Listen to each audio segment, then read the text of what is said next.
This is Revathi. Welcome back to అందమైన కథల పొదరిల్లు.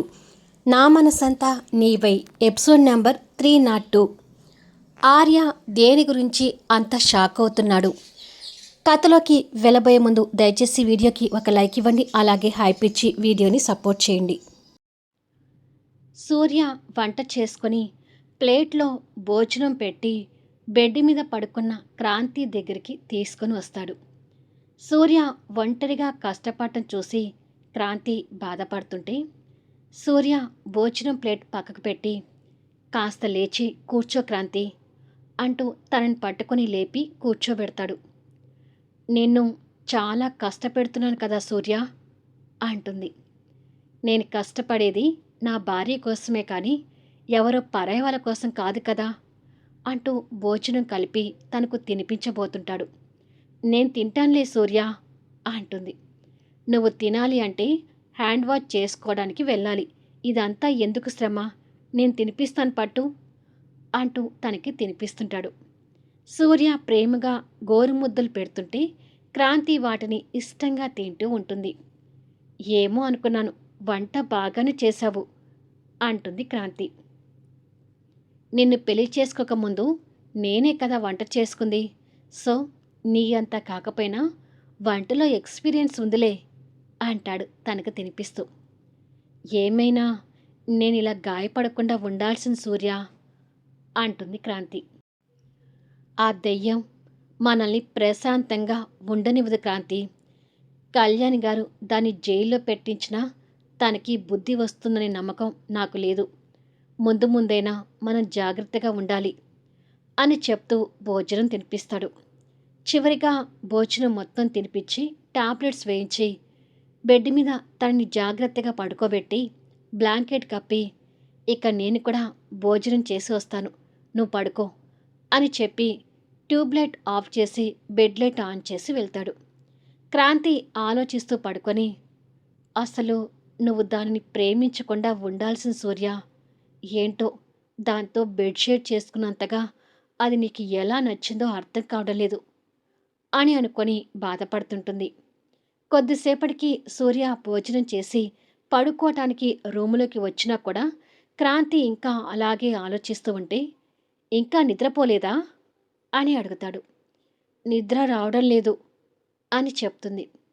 సూర్య తన పక్కన పడుకొని, ఓహో, రోజు నా పక్కన పడుకోవటం అలవాటైపోయింది కదా, నేను లేకపోతే నిద్ర పట్టడం లేదా అని అడుగుతాడు.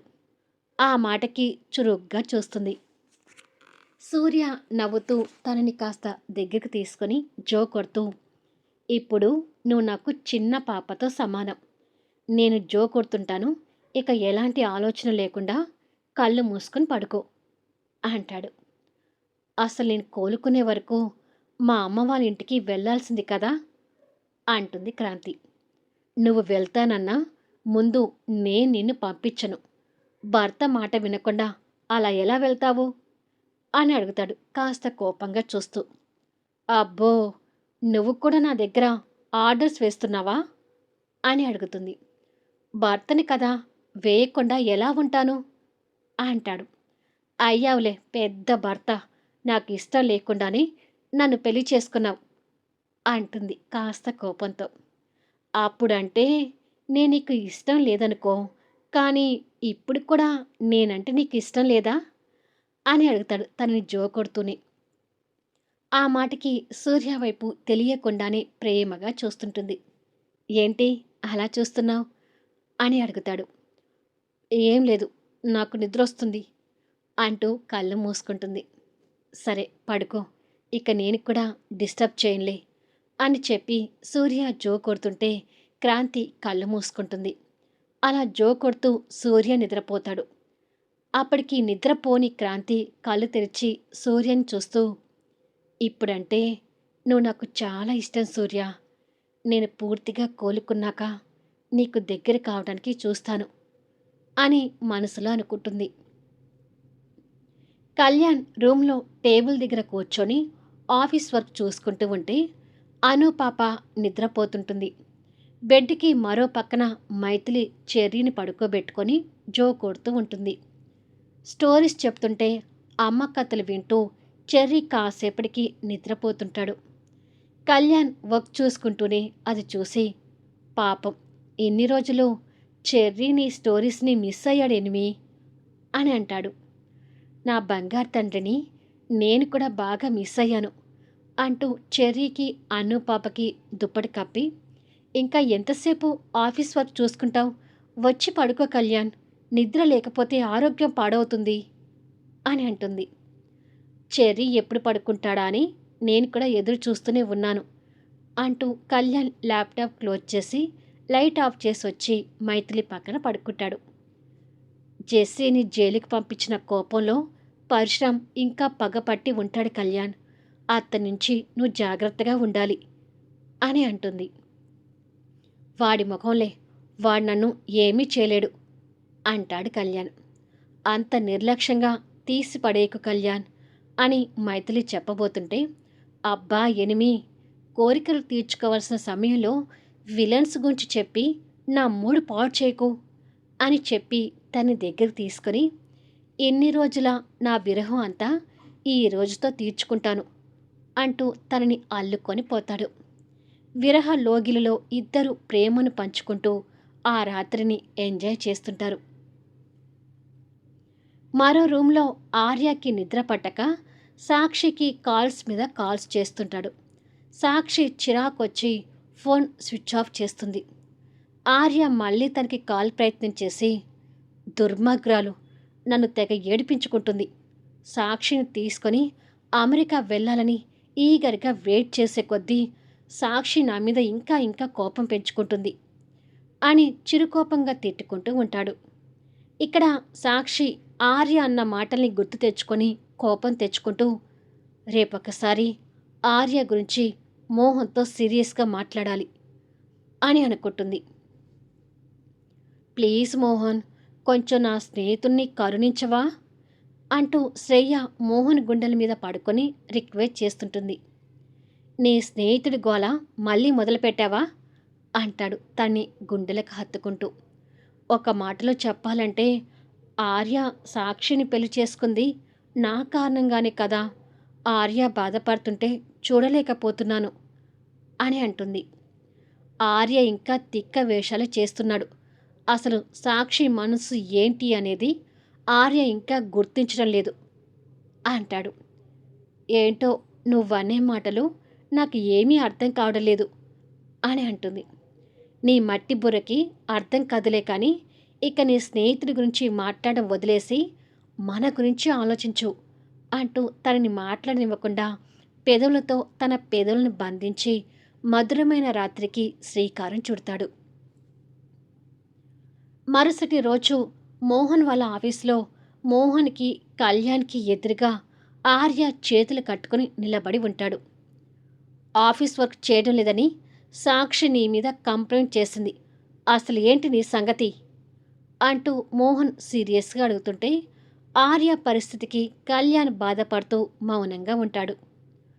నేను ఇక్కడికి వచ్చింది నా పెళ్ళాన్ని లైన్లో పెట్టుకోవడానికి కానీ మీ ఆఫీస్ వర్క్ చేయడానికి కాదు అంటూ ఆర్య సూటిగా సమాధానం చెప్తాడు. నీ పెళ్ళాన్ని లైన్లో పెట్టుకోవడానికి గాయపడిన తన మనసు అంత ఈజీగా మారుతుంది అనుకుంటున్నావా అని మోహన్ సీరియస్ అవుతాడు. మార్చడానికే కదా ప్రయత్నం చేసేది అంటాడు ఆర్య. తను మారదు, వచ్చిన దారినే అమెరికా వెళ్ళిపో అంటాడు మోహన్. తను వచ్చేదాకా నేను ఇండియా దాటి వెళ్ళను అంటూ ఆర్య కూడా మొండిగా సమాధానం చెప్తాడు. వాళ్ళిద్దరి మాటలు కళ్యాణ్ మౌనంగా వింటున్నాడు. అయితే ఈ జన్మంతా ఇండియాలోనే ఉంటావేమో, అది చూసుకో అంటాడు మోహన్. అలా మాట్లాడకపోతే నీ స్నేహితురాలకి కాస్త నచ్చ చెప్పొచ్చు కదా అంటూ ఈసారి ఆర్య కూడా మోహన్ మీద కొంచెం సీరియస్ అవుతాడు. తప్పు నువ్వు చేసి నన్ను నచ్చ చెప్పమంటావేంటి అని అడుగుతాడు మోహన్. తన విషయంలో తప్పుగా ప్రవర్తించడానికి కారణాలు ఉన్నాయి మోహన్ అంటాడు ఆర్య. ఏంటో ఆ కారణాలు అని అడుగుతాడు మోహన్. కళ్యాణ్ కూడా ఆ కారణాలు ఏంటా అన్నట్టుగా చూస్తుంటాడు. మొదట్నుంచి సాక్షితో నేను కలిసి ఉండను అని చెప్పి అమెరికా వెళ్ళాలని చూశాను, కానీ నా పాస్పోర్ట్ తీసుకొని నన్ను వెళ్ళనివ్వకుండా బెదిరించింది. పైగా నన్ను బలవంతంగా తన ఇంట్లోనే ఉండేలా చేసింది. పోనీ తన ఇంట్లో అయినా నాకు సపరేట్ రూమ్ ఇచ్చిందా అంటే అది కూడా లేదు. తనతో కలిసి ఒకే బెడ్ మీద పడుకునేలా చేసింది. ఒక ఆడపిల్ల అయిన సాక్షి ఇలా ప్రవర్తించేసరికి తన మీద నాకు తెలియకుండానే నెగిటివ్ అభిప్రాయం ఏర్పడింది. ఆ ఉద్దేశంతోనే ఆ రోజు నేను డ్రింక్ చేసిన మత్తులో అలా చేయటానికి తనే ప్రేరేపించిందేమో అని పొరపడ్డాను. మొదట్నుంచి సాక్షి అలా ప్రవర్తించబట్టే కదా నేను సాక్షిని అన్ని మాటలు అనాల్సొచ్చింది అంటాడు ఆర్య. ఓహో! సాక్షి నీకు పాస్‌పోర్ట్ ఇవ్వకుండా నిన్ను తన ఇంట్లోకి రప్పించి, అది కూడా నీకు సెపరేట్ రూమ్ ఇవ్వకుండా తన రూమ్‌లోనే పడుకునేలా చేసేసరికి సాక్షి ప్రవర్తన నీకు చీప్‌గా అనిపించింది. అంతేనా? అని అడుగుతాడు మోహన్. అవును అన్నట్టుగా మౌనంగా ఉండిపోతాడు. మోహన్ కోపంగా ఆర్యని చూస్తూ సాక్షికి ఫోన్ చేస్తుంటాడు. అప్పుడే సాక్షి ఆఫీస్‌కని బయలుదేరుతూ హ్యాండ్ బ్యాగ్ తీసుకుంటూ ఉండగా ఆ ఫోన్ కాల్ చూసి లిఫ్ట్ చేస్తుంది. ఎక్కడ ఉన్నావు సాక్షి? అని అడుగుతాడు మోహన్. ఇప్పుడే ఆఫీస్‌కి బయలుదేరుతున్నాను మోహన్ అని చెప్తుంది. నువ్వు కాసేపు ఇంటి దగ్గర వెయిట్ చేయి. నేను ఇంటికి వస్తున్నాను అంటాడు. ఇప్పుడు దేనికి మోహన్? అని అడుగుతుంది. వెయిట్ చేయి తెలుస్తుంది అని చెప్పి ఫోన్ పెట్టేశాడు.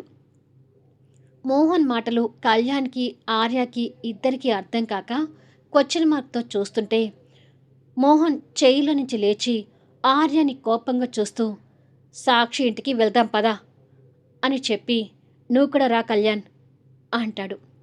ఇప్పుడు అక్కడికి ఎందుకు మోహన్ అని అడుగుతాడు కళ్యాణ్. నీ స్నేహితుడు సాక్షి గురించి చీప్గా మాట్లాడాడు కదా అతని కళ్ళు తెరిపించడానికి అని ఆర్యని కోపంగా చూస్తూ మోహన్ ముందుకు నడుస్తుంటే మోహన్ ఏం చేయబోతున్నాడు అనేది ఆర్యకి అర్థం కాక కళ్యాణ్ వైపు చూస్తాడు. కళ్యాణ్ దగ్గరికొచ్చి మోహన్ సాక్షి ఇంటికి రమ్మంటున్నాడు కదా ఏంటో చూద్దాం పదా అని చెప్పి ఆర్యని తీసుకుని బయలుదేరతాడు. ఇంటి దగ్గర సాక్షి టైం చూసుకుంటూ ఆఫీస్కి రానివ్వకుండా నన్ను ఎందుకు ఆగమన్నాడు అని అనుకుంటూ ఉండగా డోర్ కాలింగ్ బెల్ వినిపించి వెళ్ళి డోర్ ఓపెన్ చేస్తుంది.